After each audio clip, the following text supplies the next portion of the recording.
Bismillahirrahmanirrahim. Assalamualaikum warahmatullahi wabarakatuh. Apa kabar anak-anak Pak semuanya?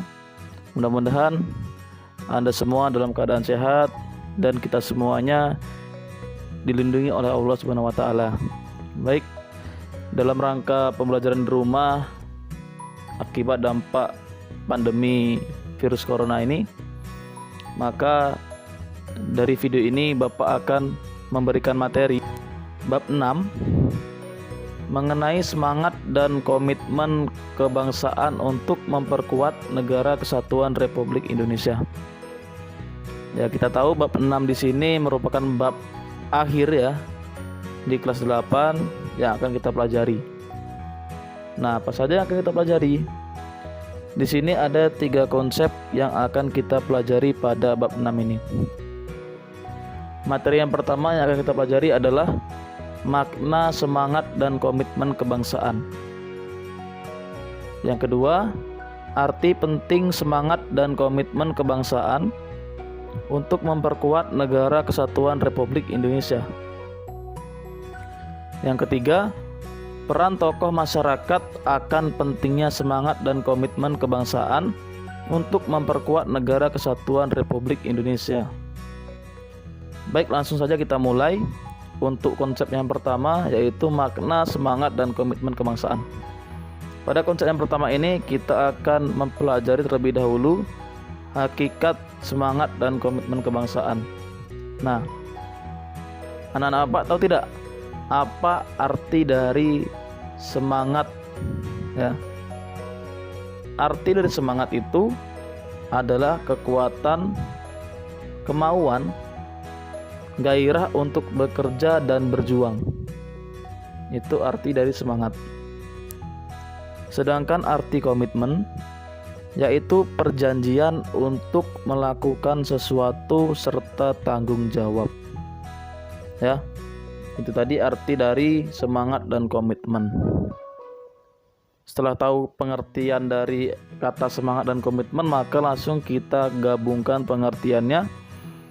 Semangat dan komitmen kebangsaan itu berarti semangat berjuang untuk melakukan sesuatu yang bertalian dengan bangsa. Lalu bagaimana cara menciptakan rasa semangat dan komitmen terhadap bangsa kita? Ya, caranya yaitu tergantung dari diri masing-masing. Karena rasa komitmen dan semangat itu timbul dari dalam diri warga negara untuk mencintai dan rela berkorban demi kepentingan bangsa dan negara. Jadi kalau sudah bicara soal bangsa dan negara, maka kita harus meninggalkan yang namanya kepentingan pribadi atau golongan. Semangat dan komitmen kebangsaan dapat ditumbuhkan dengan memupuk nasionalisme dan patriotisme pada diri kita. Nah, anak-anak tahu tidak pengertian dari nasionalisme dan patriotisme? Ya, kata ini sering keluar, sering kita dengar di berbagai acara-acara kenegaraan di bangsa kita, atau anak-anak mungkin sudah pernah mempelajarinya. Nah, apa pengertian nasionalisme? Nasionalisme adalah paham ya untuk mencintai bangsa dan negaranya sendiri. Istilahnya adalah cinta tanah air. Nah, kalau patriotisme apa? Patriotisme itu berarti sikap seseorang yang bersedia mengorbankan segala-galanya untuk kejayaan dan kemakmuran tanah airnya. Ya, itu arti dari nasionalisme dan patriotisme. Apabila sudah memiliki rasa nasionalisme dan patriotisme yang kuat, yang tinggi, maka tentu kita sudah mempunyai semangat dan komitmen terhadap negara kita. Ya, kuncinya adalah kita harus memiliki rasa nasionalisme dan patriotisme. Selanjutnya, komitmen kebangsaan itu ya, yang tadi kita bahas, itu dapat ditunjukkan dengan sikap sebagai berikut ya. Bapak akan sebutkan beberapa contohnya. Yang pertama, memiliki semangat persatuan dan kesatuan. Ya, jadi kita harus memiliki rasa persatuan dan kesatuan agar tidak terpecah belah dengan sesama warga negara. Karena kita beragam, sehingga persatuan dan kesatuan itu sangat penting kita wujudkan demi menciptakan masyarakat yang tentram dan damai. Yang kedua, memiliki semangat berjuang mempertahankan kemerdekaan. Nah, kalau dulu para pejuang negara kita mati-matian rela berkorban ya demi memperjuangkan kemerdekaan. Sekarang kita tinggal mempertahankannya saja. Kita tidak perlu berjuang untuk mencapai kemerdekaan, tapi kita hanya perlu mempertahankannya saja ya. Itu yang harus kita lakukan ya.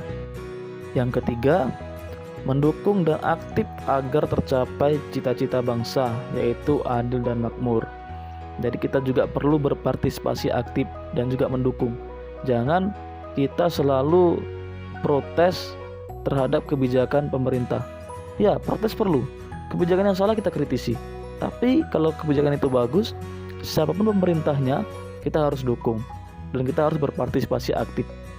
Ya, sebagai negara demokrasi, ketika salah pemerintahnya kita harus kritik, tapi ketika benar kita harus dukung. Yang keempat, memiliki semangat berkorban demi kepentingan bangsa dan negara.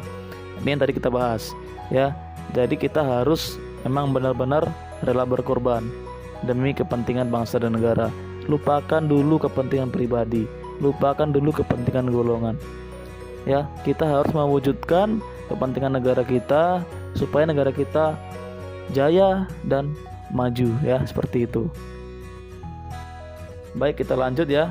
Tadi kita belajar mengenai hakikat, semangat dan komitmen.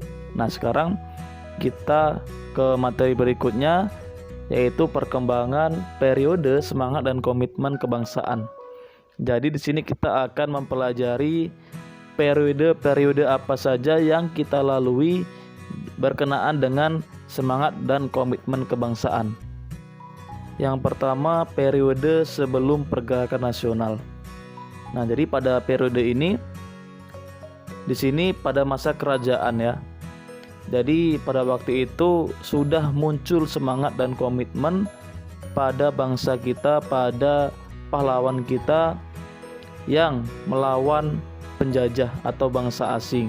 Di antaranya Sultan Agung Mataram pada tahun 1645, Sultan Ageng Tritayasa dan Kitapa di Banten pada tahun 1650.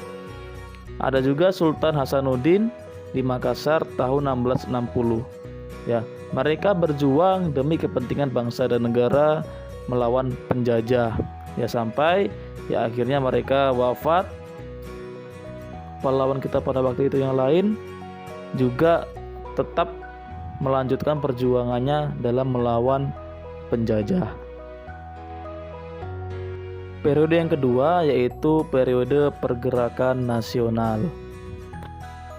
Pada periode ini ya merupakan periode yang ditandai dengan bangkitnya kesadaran bangsa Indonesia mengenai pentingnya persatuan dan kesatuan.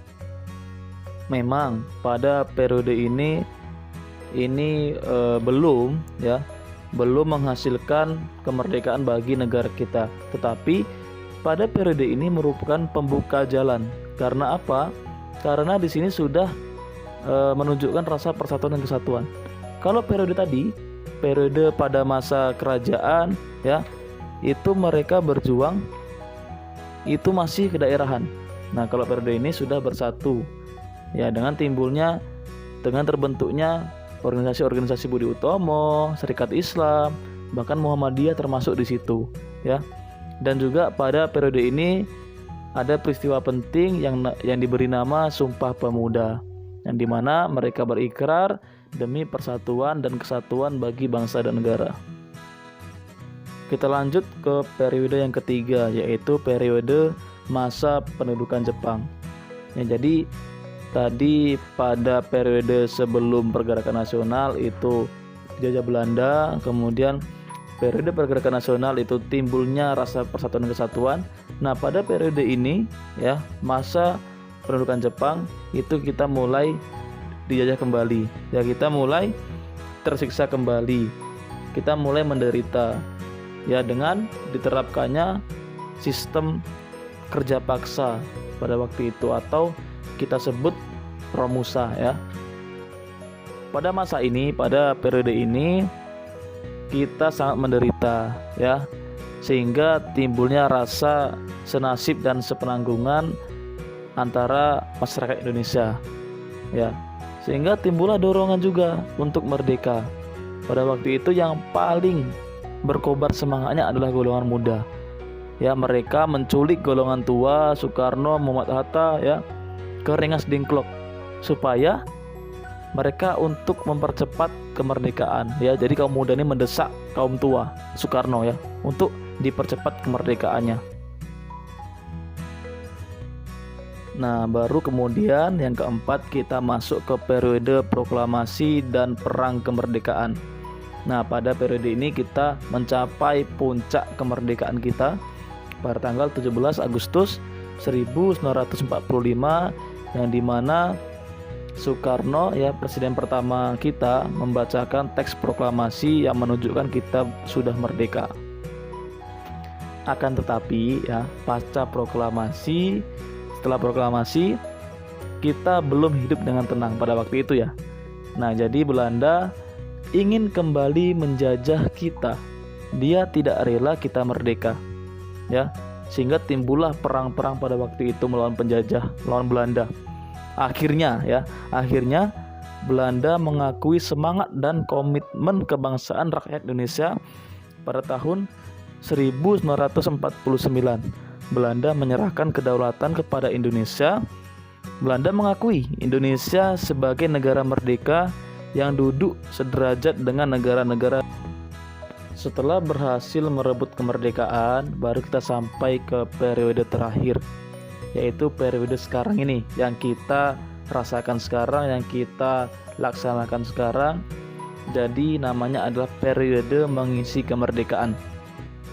Walaupun kita sudah merdeka ya, walaupun tantangan kita terhadap penjajah sekarang ini ya mungkin tidak ada ya, tetapi kita tetap harus ya semangat dan komitmen dalam berbangsa dan bernegara.